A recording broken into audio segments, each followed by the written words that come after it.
From the heights of New York City, welcome to Inwood Artworks On Air. It's where we meet the musicians, filmmakers, writers, theater makers, and artists of all stripes who make their home in what we affectionately call Upstate Manhattan. I'm Aaron Sims. And I'm Jonathan Bell. And this is Live and Local. It's our podcast dedicated to showcasing the musicians of Upper Manhattan. We talk to them about what they do, and best of all, listen to them perform live in one of our favorite local venues. Today, we are excited to welcome composer, arranger, and pianist Eri Yamamoto. Since moving to the United States in 1995, Eri has established herself as one of jazz's most original and compelling pianists and composers. I believe jazz legend Herbie Hancock said about her, quote, "My hat's off to her. Already, she's found her own voice, and she's so young." So that's pretty amazing. Eri has collaborated with such creative and celebrated musicians as Willem Parker, Daniel Carter, Hamid Drake, among others. Since 1998, Eri's trio has been appearing regularly at Arthur's Tavern in Greenwich Village, and she's skilled in the art of solo piano playing, moving audiences with her renditions of her own compositions and her spontaneous improvisations. Her most recent release, Live and Beni Kassim, captures her 2017 solo piano concert in that picturesque Spanish town. It is her first solo piano album and her 11th recording under her own name. In addition, Eri is a gifted educator, having received her master's in music and education and composition from Shiga University in Japan. We are thrilled to have her today here on Live and Local. So without further ado, Eri Yamamoto.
Eddie, that was fantastic. Thank you so much for being here today. Thank you very much for having me. Great. How are you?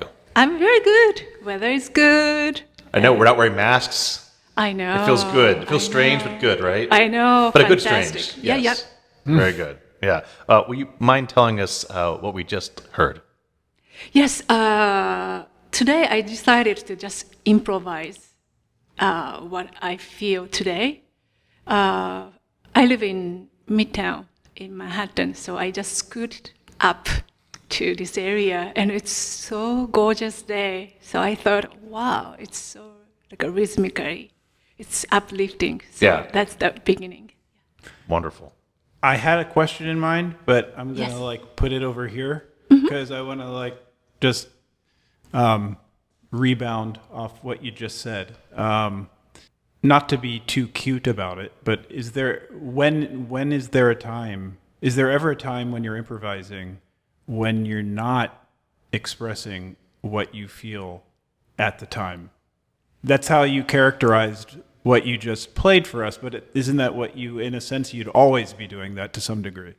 I think I'm always feeling reflects what I feel. Yeah, because the improvisation or writing music, everything is related to what I live every day. Meet people or feel the breeze, sunshine, or sometimes gray. Right. Yeah, everything comes to my music. But when you said that today you're going to do something that's based on what you feel today, Yes. how would you differentiate that from maybe other times you've improvised where maybe it's structured along different lines of some, I guess that's... I guess so. Someday, you feel the same, right? Someday it's so uplifting, and someday it's just Right. So everything is music. Yeah. Yeah. Well, it was in very some words that came to some descriptors for your music. Was for me, rhapsodic was one, an exploration. It's very gorgeous and just sort of an insider thing. Much different, I would say, than when I saw you maybe 5 or 6 years. Of course, it's different. That was a different day, in a Yes, different yes. setting. But I was very, very surprised by what I heard. Gorgeous. Thank you. And so I'm going to get right into it a little bit. Can you give us some? I know it can be maybe hard to talk about specifically, but can you give some idea about maybe some of the musical reference points or elements that you may, more formally speaking, that you may have in mind to help create some cohesion beyond just what you're feeling? I always like, let's see, the free improvisation like today. Right. It might be a little bit different, but the structure-wise, I always like memorable melody. If audience come and after the concert, if they hum one of the song, the melody, I feel, wow, that night was good, or that day was good. Yeah. Yeah. And do you have any idea melodically are you leading with your ear in the moment, your body's guiding you? Yes, definitely. It's not like a couple intervals or a tune that you have in mind before you start playing? You're not even sure what's going to happen as you... Is that... I think I'm thinking something It's floating. when I'm Okay. playing, but after that, I don't remember anything. So Interesting. the hardest question from the people is, what did you do that moment? And Right. I always say, I'm sorry, I don't remember. Because you're kind of leading yourself, right? Essentially, you're kind of just leading yourself through it step by step. Sure. That's really Sure. amazing. And well, you came in '95 to New York, is that correct? Yes. So looking back on the experience you've had to present day, you've had quite a career. I mean, it's been it seems you've had quite a career.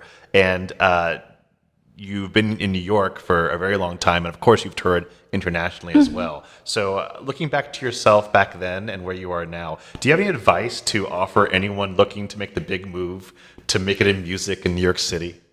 I don't think I have a big career myself, but I'm just doing She's the humble, same folks. same thing since the day one. Yeah. Right.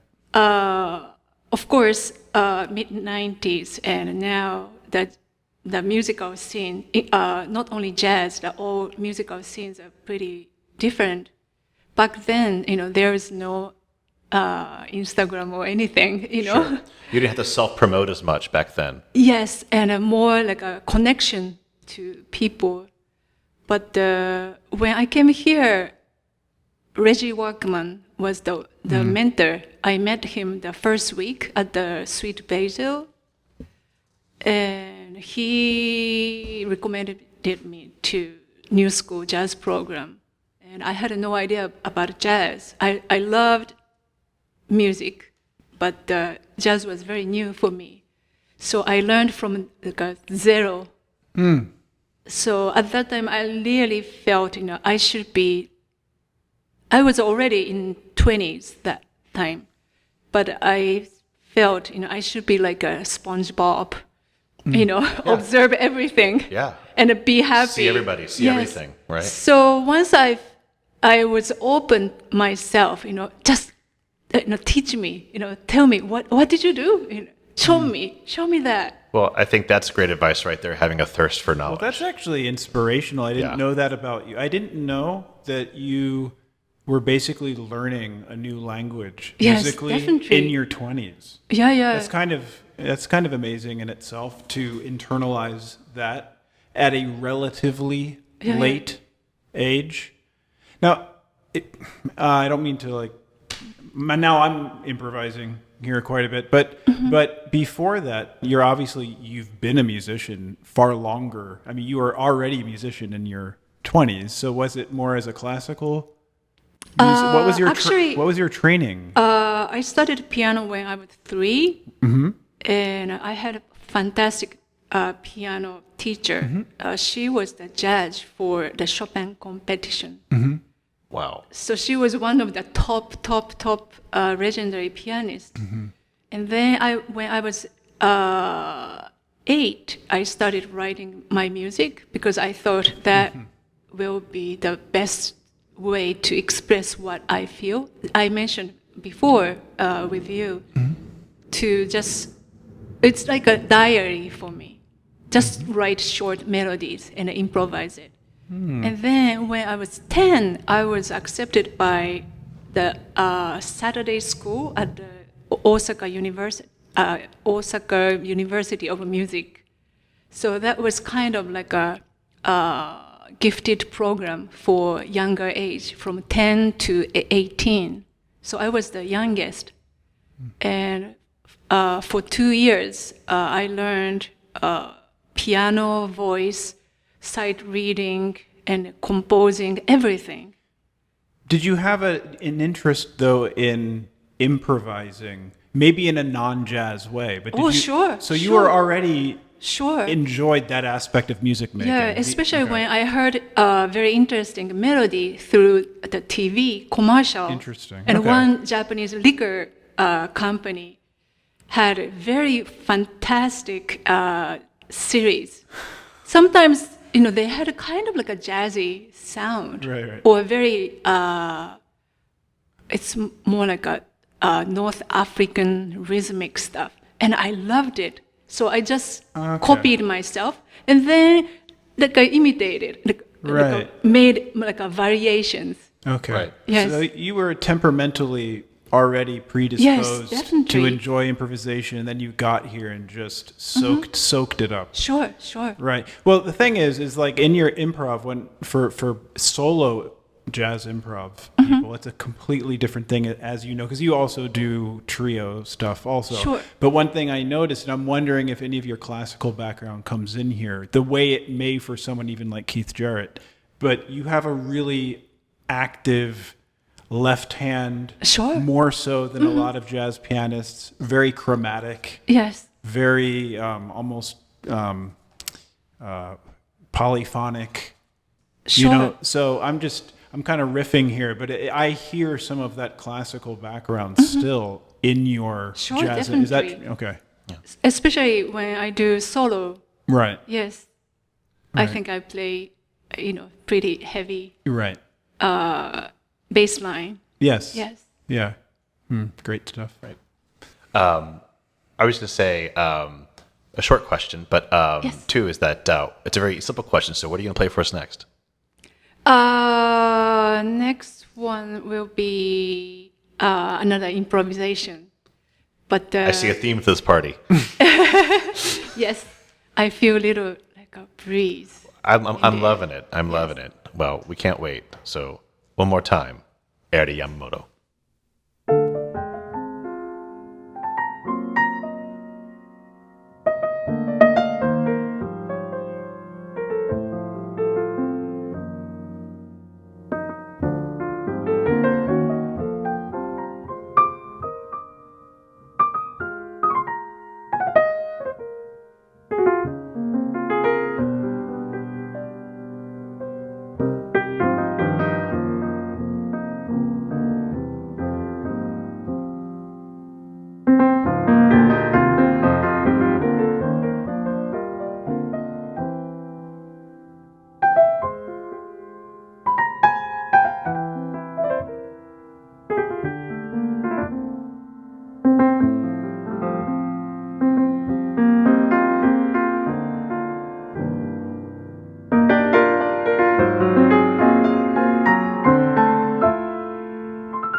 Well, that was really wonderful. I felt relaxed now after listening to that, don't you? Yeah, again, as you said earlier, very melodically driven and oriented, beautiful melodies interwoven. Thank you. That's still ping-ponging around in my mind. Beautiful, and again, thank you for being here. Oh, thank you very much. Yeah, it's been an absolute delight. So, Eri, where can we send our listeners to find more of your music?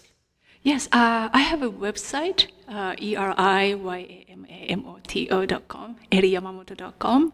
Also, Facebook, Eri Yamamoto, and Instagram, Eri Yamamoto Jazz. There she is, the self-promotion, folks. Yes. But it's so much, you have to connect with your fans, right, these Yes, days, and build definitely. up a following. Far cry from the 90s. Yes, it is. Far cry from putting used to do the old stickers.